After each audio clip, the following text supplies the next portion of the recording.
នេះនៃកាយមករកខ្ញុំមានកាយមែនទេគឺខ្ញុំមានរឿងសំខាន់ចង់ប្រាប់បងនឹងណារឿងសំខាន់នោះគឺជាអ្វីទៅតាមពិតទៅខ្ញុំចង់ប្រាប់រឿងនេះដល់បងយូរហើយតែខ្ញុំមិនហ៊ានព្រោះខ្ញុំអាណិតនឹងតាជារឿងអ្វីទៅនៃកាយនិយាយអស់មកតាមពិតទៅអ្នកដែលត្រូវរៀបការជាមួយបងនោះមិនមែននឹងតាទេគឺជាខ្ញុំថាម៉េចគឺជានៃកាយអញ្ចឹងអូពិតមែនហើយតែនឹងតាវាដណ្ដើមតាមពិតទៅនឹងតាមិនមែនជាកូនប៉ាខ្ញុំមកកាន់នោះទេថាម៉េចមិនមែនជាកូនមកកាត់ទេអីចុះហេតុអីបានចោលឲ្យមករៀបការជាមួយខ្ញុំព្រោះថានឹងតានេះវាដណ្ដើមខ្ញុំវាចង់មានមុខមាត់នឹងគេតែខ្ញុំសុំបងម្យ៉ាងណាបងកុំនិយាយរឿងនេះឲ្យបែកធ្លាយអីខ្ញុំមិនយល់ប៉ុន្មានគ្រាន់តែរឿងប៉ុណ្ណឹងអ្នកទាំងអស់គ្នាក៏រុំដៃកោខ្ញុំអញ្ចឹងហ៎គឺនឹងតានឹងណាវាគំរាមប៉ាបើមិនឲ្យវារៀបការជាមួយនឹងបងវានឹងសម្លាប់ខ្លួននេះគេអាក្រក់ដល់ថ្នាក់នឹងផងអីខ្ញុំមិននឹកស្មានទេឃើញស្លូតអញ្ចឹងសោះ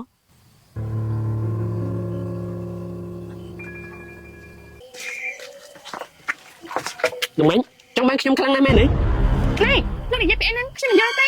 មិនបាញ់មកធ្វើមិនយល់នោះទេនេះកាគេបានប្រាប់ខ្ញុំមកហើយខ្ញុំមិននឹកស្មានតានាងពឹសពលដល់ថ្នាក់នេះសោះនេះការប្រាប់អីទៅខ្ញុំពិតជាមិនដឹងប៉ុន្មានណាគឺប្រាប់តែរឿងដែលអ្នកនាងនេះដណ្ដើមខ្ញុំនោះណាខ្ញុំសួរតាមត្រង់ចង់បានខ្ញុំខ្លាំងណាស់មែនទេណែគិតតែខ្លួនឯងជាមនុស្សប្រុសអស្ចារ្យខ្លាំងណាស់មែនទេបើមិនប្រុសទៅនេះទេក៏ខ្ញុំមិនរៀបការដែរក៏មកធ្វើបើណានេះកាគេបានប្រាប់ខ្ញុំមកហើយនេះចង់សម្ដែងធ្វើជាមនុស្សស្រីគ្រប់លក្ខមែនទេទាំងតែធីបពិនស្អុយរលួយណែនេះលោកមកងាយខ្ញុំបែរណាលោកស្គាល់ខ្ញុំប្រហែលភាគរយតើមិនជាលោកគេមកងាយខ្ញុំប្រាប់លោកតាមទៅចោះខ្ញុំមិនចង់រៀបការជាមួយលោកសូមឲ្យតែមិនតែបើមិនមែនទៅនេះទេក៏ខ្ញុំមិនរៀបការដែរព្រោះទៅនេះទេអញ្ចឹងបើអញ្ចឹងកុំមកបំពេញទៅនេះទេតែម្ដងទៅលេខខ្ញុំទៅមកខ្ញុំទៅលេខខ្ញុំទៅអូយណែសុំចូលមកណែកុំចូលមកណាបើហ៊ានទៅចូលមកខ្ញុំនឹងស្អីគួរឲ្យអស់សំណាច់ខ្លាំងណាស់មុនដំបូងចង់រៀបការជាមួយខ្ញុំដល់ពេលឥឡូវមកធ្វើខ្លាចអីណាលោកបានហើយមិនបាច់លាក់បាំងនោះទេបើពេញចិត្តខ្ញុំក៏ប្រាប់តាមត្រង់មកខ្ញុំរៀបការតែព្រោះទៅនេះទេតែបើលោកមិនជឿក៏តាមចិត្តខ្ញុំគ្មានសិទ្ធិតែមកខំលោកអត់ជឿឬមិនជឿនោះទេតែខ្ញុំប្រាប់លោកចាស់ណាមនុស្សប្រុសចាំមកខំមនុស្សស្រីបែបនេះវាថោកទាបមិនសមជាមនុស្សប្រុសនោះទេចុះស្មានតែខ្ញុំនេះចង់ប៉ះពាល់អ្នកនាងខ្លាំងណាស់មែនទេបានហើយស្អែកនេះចាប់រៀបចំឲ្យបានហើយចេញពីផ្ទះខ្ញុំទៅខ្ញុំមិនត្រូវការមនុស្សកុហកដូចជានាងនោះទេ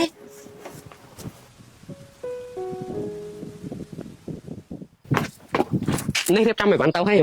បានហើយព្រោះលោកជាអ្នកខ្ញុំតាមអញ្ចឹងហីបើដឹងខ្លួនក៏ល្អហើយណាឆាប់ចេញទៅខ្ញុំមិនចង់ឲ្យណាម៉ាមកតន់ហើយសួរនាំច្រើននោះទេចា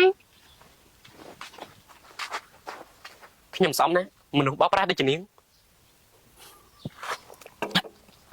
ថាម៉ែសំណាងនេះឯងដើរតាចេញពីផ្ទះអញ្ចឹងហ៎មែនហើយវិញមិនឯងណែមិនក៏ឯងមិនស្ដាប់ហេតុផលតាសិនទៅហេតុអីក៏ឆេះឆាប់បែបនេះឲ្យយើងស្ដាប់ហេតុផលបាញ់មិនបើនេះគេប្រាប់យើងអស់ហើយហ្នឹងអូហើយឯងនេះក៏ជានីការស្លងអញ្ចឹងហ៎ណែអាចជាសឯងមិនត្រូវស្ដាប់តែម្ខាងនោះទេត្រូវស្ដាប់ទាំងសងខាងនេះអានេះវិញដល់ពេលជន់ល្មើសវាចេះសួររហេតុផលទាំងសងខាងដល់ពេលប្រពន្ធខ្លួនឯងមិនចេះសួរ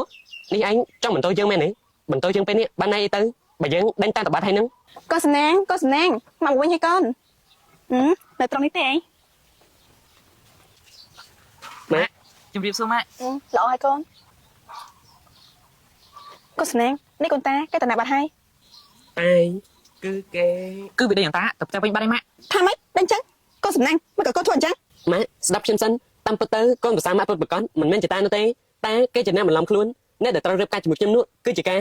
តែគេមកដល់ដើមតែម៉ាក់តែអាសំណាងវាមិនទាន់បានស្ដាប់ហេតុផលអន្តានោះទេវាស្ដាប់តែម្ខាងមកឲ្យទៅតាមត្រូវតែទៅតាមម៉ាក់